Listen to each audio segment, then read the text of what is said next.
वर्ष 2012 4 दिसंबर को हल्दी घाटी से गौ सेवा यात्रा प्रारंभ हुई थी, जो आज विदिशा पहुंची, जहां गौ कथा का आयोजन किया गया। कथा का वाचन सपना गोपाल सरस्वती द्वारा किया जा रहा है। उन्होंने बताया कि पर्यावरण की रक्षा, प्रदूषण को कम करना, आध्यात्मिक चेतना जगाना, गायों की सेवा करना उनके प्रमुख उद्देश्य है। यह यात्रा 3 दिसंबर 2048 तक पूरे देश में लगातार घूमती रहेगी। 11 साल की यात्रा के दौरान 1,27,000 किलोमीटर की यात्रा इस चेतना यात्रा के जरिए की जा चुकी है। अगर आपको मेरी बात विश्वास योग्य नहीं लग रही तो विचार करो।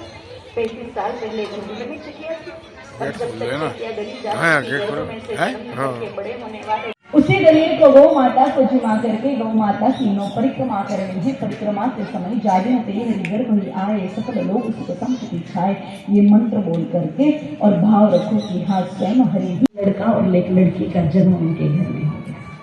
बोलो गौ माता की। थोड़ा सा और बढ़ते हैं आगे। जैसे कोई नारी गर्भ धारण करती है, खुशियां प्रसन्नता आती है घर में, लेकिन 2-4 महीने बाद मिसकैरेज हो जाए तो सभी लोग घर के दुखी हो जाते हैं। करके सोना है।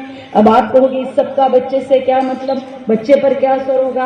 अरे भाई, शास्त्रों में स्पष्ट लिखा है कि माँ जो भी करती, खाती, पीती, बोलती, चलती है, सबका असर पेट के बच्चे पर पड़ता है। माँ के व्यवहार से ही तो बच्चे में परिवर्तन। औरत को सिर्फ सूंघना है, पुरुष को नहीं।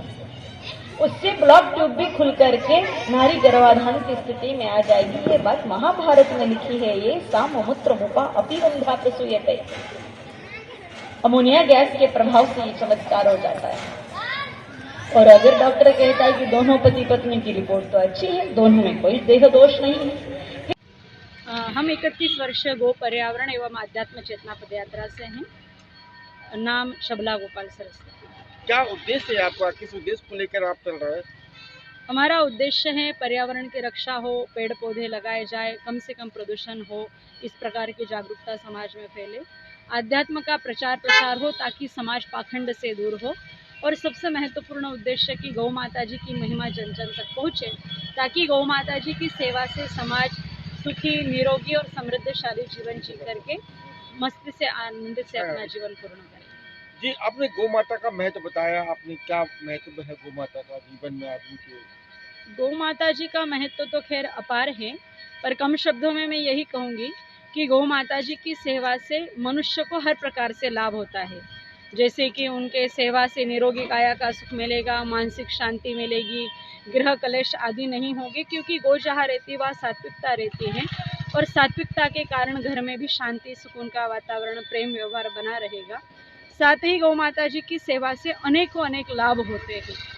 तो 1-2 वाक्यों में तो उस लाभ को नहीं बताया जा सकता, पर ये ज़रूर कहेंगे कि गौ सेवा से सिर्फ लाभ ही होते हैं, हानि बिल्कुल नहीं। हल्दी घाटी से आपने कब पैदल यात्रा की थी आपने? ये यात्रा 4 दिसंबर 2012 को महाराणा प्रताप जी की रणभूमि हल्दी घाटी से प्रारंभ हुई, और संपूर्ण भारतवर्ष में ये 3 दिसंबर 2043 तक चलती रहेगी। इस यात्रा में हम हर राज्य, हर जिला, तहसील और पंचायत जाने का प्रयत्न करते हैं। अब तक 11.25 वर्ष पूर्ण हो चुके हैं, और आगे और इस यात्रा को कितने किलोमीटर की यात्रा आपने तय की होगी पैदल? लगभग 1,27,000 किलोमीटर। आपके साथ जो वाहन चल रहा है उनमें किस तरीके की सुविधा, कितने वाहन चल रहे हैं आपके साथ? साथ में 3-4 वाहन हैं। एक गाय माता जी का रथ है, जिसमें हम सेवा के लिए जो गौ माता हमारे संग है वो विराजते हैं, और बाकी वाहनों में जैसे कथा के लिए जो मंच की आवश्यकता है वो मंच है, कुछ में संग साथियों के रहने के लिए व्यवस्था है। इसमें जैसे कि जो इसमें धन खर्चा होता है, आप जो टीम है कितने लोगों की है, उसके लिए खाने पीने की व्यवस्था कैसे करते हैं आप? हमारे देखो यात्रा का एक नियम है जो मेरे पूज्य गुरुदेव ने दिया है कि पूर्ण भारतवर्ष में यात्रा करनी है, लेकिन कहीं से रुपया पैसा नहीं लेना है।